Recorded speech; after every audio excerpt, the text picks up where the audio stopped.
When you make a decision, you think it's a correct decision.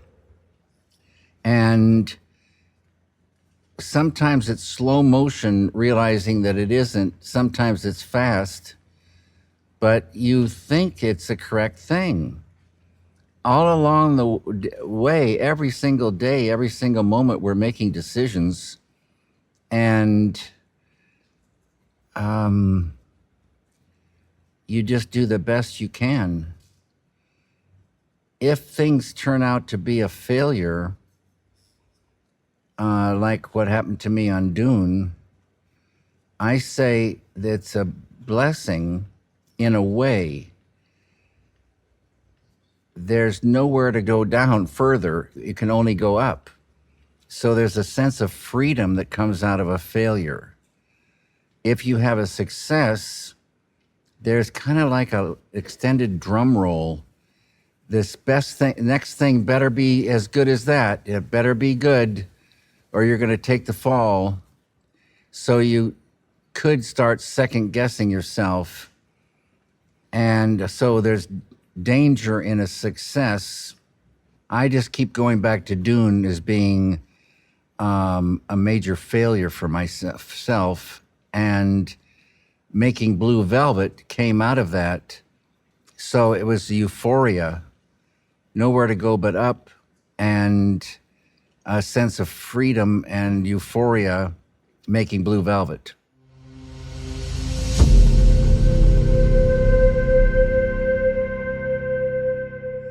You don't have to suffer to show suffering. You don't have to be filled with turmoil to show turmoil. Have it in the story. I don't know what goes on in artists' heads, but I think all the great artists loved, working. And a lot of people say, well, suffering is good for art. Look at Van Gogh, they say. And I say, let's take a look at Van Gogh. Van Gogh didn't go out painting because he hated it, or he was suffering. The only time he was happy probably was when he was painting. He painted because he loved to paint. And the rest of his life was pretty miserable. He didn't sell anything. He was broke. A lot of times he's probably really hungry. It's just common sense. Suffering reduces. It's the enemy. Negativity is the enemy of creativity. It's common sense. If someone is depressed, they say they don't even feel like getting out of bed, let alone working. If you're sad or if you're filled with bitter anger, that occupies the mind. Maybe you do angry paintings. So what? You could do angry paintings, but be happy in the doing. This romantic idea is a French idea, I say. This guy is starving in the garret.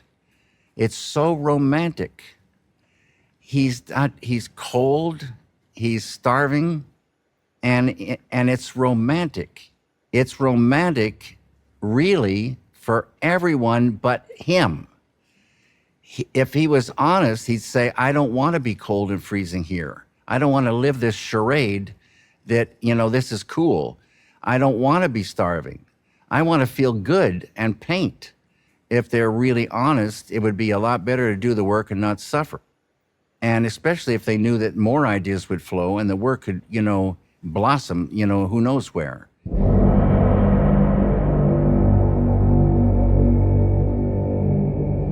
The feature film is the thing that's in trouble right now. Except for the so-called summer blockbusters, people don't go to the theater. They watch cable television is the new art house, and where you're going to see something that is not in the summer blockbuster category. And there will be directors that will come out of that, filmmakers that will come out of that, that'll shine. And it's just going to happen in that world for a while. Those things, 2,000 people in a big, giant, beautiful palace theater with a giant screen and great sound, all watching the same film, that thing, I don't see the old way, filling up theaters night after night, I think is gone. We're losing quite a lot because the thing that I've found out is when you have a theater filled with people, the film runs slower. And in a feature film, there's no commercial breaks. There's no breaks at all. And you have to pull the audience for 2+ or 3 hours and hold them. And with that many people, it seems to be a kind of an intelligence that rises up in the group. They can think ahead of you, and they can drop out, and you have to be able to hold them. And that's a tricky business. With cable television, there's just one or two or three or four people in the room. It's a different thing. They're more forgiving in one or two people. One person is incredibly forgiving. They won't be like 2,000 people in a room, and they'll forgive many things, and it's just the way it is. In television, I say it gives an opportunity for a continuing story. And this to me is beautiful. A story that goes and it gets a world going and characters going, and it can go and go and go.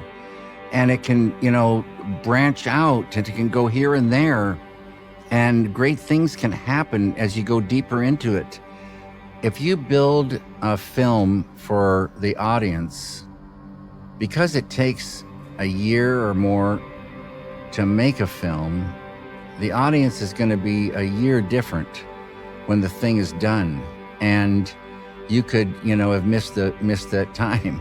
If you stay true to the idea and make it as good as you can, and you love it, maybe others will love it too, but you don't know. If you think about the audience and build it for them, you got just as good a chance. They might hate it, but you didn't build it for yourself. And it's like, to me, the wrong way to go. Build it and make it true to the ideas, and you are the final say and have control. And then when you release it, you lost your control. You just take what you get. It can be a great, big, beautiful world. We're all, like I said, different on the surface. So find your own way, find your own voice. And,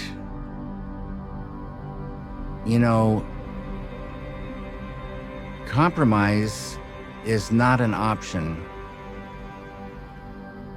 Well, thank you all very much for listening and watching. I hope this masterclass has been beneficial to you, and I want to wish all of you all the very best of luck. Take care.